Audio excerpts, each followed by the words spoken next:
Okay guys, dalam episod Landscation kali ni, kami nak share 3 spot paling padu untuk ambil gambar dekat KL. Asal kita kat sini? Kau bawa apa kat sini? Aku nak balik lah tidur. Kau bawa apa kat sini? Mana lah aku tahu kau yang bawa aku kat sini. Dia orang bawa apa kat sini? Aduh, masa dia ikut? Tak boleh. Kau cerita sikit kita kat ni Syi. Ya, Zorong nak bawa korang dekat 3 tempat menarik pada waktu malam. Okay. Dekat KL. Okay. So mana? So kita nak buat magic sikit lah. Aku rasa nak tahu mana kau kena tengok video ni kan. Kita buat magic sikit lah. Jom. Magic apa Dan? Apa magic apa?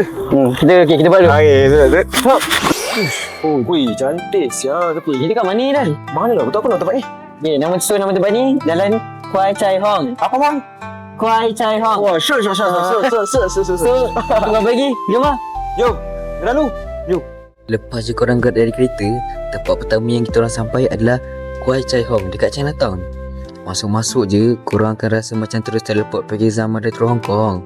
Sebab vibe Tanah Merah dia yang gila punya estetik. Masa yang sesuai untuk pergi tempat ni dalam pukul 7 hingga 9 malam. Korang nak tips and tricks tak?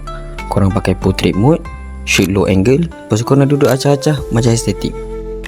Lorong ni penuh mural interaktif yang korang boleh acah-acah berlakon sekali. Memang nampak paling mantap untuk spoil gambar, buat kenangan, shoot B-roll padu untuk korang yang suka travel.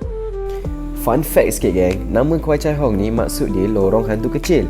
Ada yang kata dulu ni pot budak-budak nakal lepak. Ada juga yang kata nama tu asal daripada nama panggilan manja untuk anak-anak kat kawasan ni. Okay guys, sekarang ni kita dah penat jalan dekat Jalan Kwai Chai Hong ni. Macam korang nampak kat dalam ni ada tempat banyak gila untuk bergambar, betul tak? Kau boleh post dekat IG, TikTok, Threads, apa lagi? Twitter, semua benda lah boleh post kat dalam ni. Okay, sekarang kita dah penat, kita nak pergi ke next location. Tapi, kita nak pergi mana ni? Cerita ni dulu. Senang kan? Nak pergi mana? Ya, Aku rasa kita kena buat magic. Buat magic balik lah. To the next location. Kat mana ni Dan? Mana aku tahu? Kita kat mana? Tengok mana? Cuba tengoklah belakang kau. Oh, kita dekat Lintasan Saloma. So, apa je kita boleh buat kat sini? Follow kita orang lah. Jom. Best part pasal tempat ni, dia buka setiap hari dari 5 petang sampai 1 pagi. Cuba korang tengok gambar yang kita ambil. Datang Pitasan Saloma dalam pukul 8.30 malam tau. Korang tahu tak? Seni bina bubur Pitasan Saloma ni sebenarnya diinspirasikan daripada Seri Junjung. Okay guys, aku dengan HQ baru lepas settlekan jalan dekat Pintasan Saloma kat belakang ni. Okay, macam mana HQ? Okay tak? Memang okey lah. Memang lighting nampak semua memang perfect untuk turis aku cakap. Okay. Tapi tempat next ni memang Ada lagi tempat ni? Ada lagi. One more last. Okay. Memang kegemaran lelaki-lelaki sejati kita lah. Jom kita pergi. Jom. Go. Dan tadi kita orang cakap kita nak cari kereta, betul tak? Kita nak tengok kereta. Depan kita orang ni kan, ada banyak gila kereta yang rare yang kita orang pun tak sabar nak tengok korang. So apa lagi? Jom lah, jom SK. Jom, let's go. Ni lah tempat yang cakap korang. Yes, sir. Yang memang ramai lelaki suka tau. Yeah. Kat mana Dan?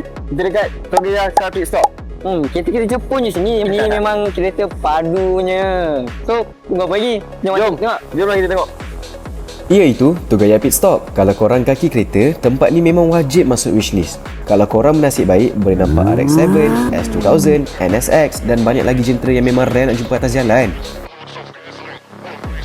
Bukan tu je, dekat Area Cafe ni pula korang boleh layan car racing simulator game dengan harga RM10 je untuk 10 minit.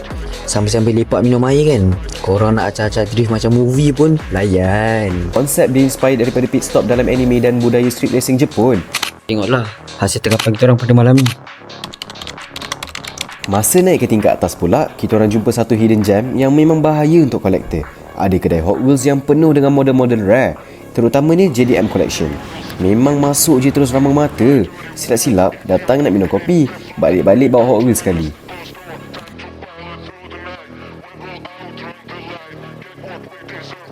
Okay guys, it's been a long day for us and aku dengan HQ pun dah penat sangat bawa korang jalan-jalan. 3 tempat kita gerak hari ni, betul tak HQ? Betul. Kita orang pun dah penat bawa korang jalan-jalan tau. Bersyukur sikit. Ni pun korang dah tengok kereta Jepun semua kan. Apa lagi? Jangan lupa like, comment, share and subscribe. Subscribe gang, come on, See you let's go. guys on the next Landstation.